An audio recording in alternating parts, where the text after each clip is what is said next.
Hello, in front of me I've got iPhone 16 Pro. In this video I'll show you how to fix Wi-Fi connected but no internet.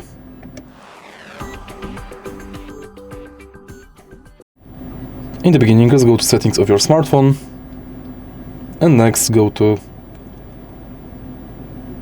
General, Transfer or Reset.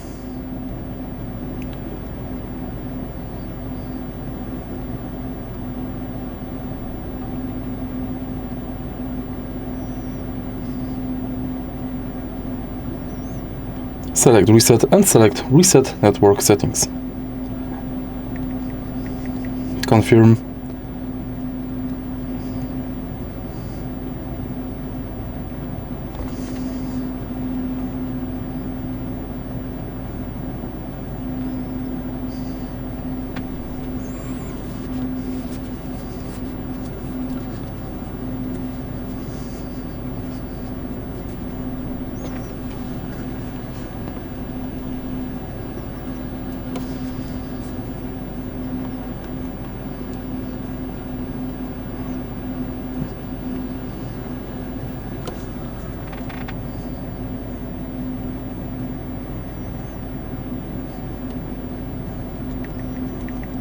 Now go to Wi-Fi settings and connect to the Wi-Fi.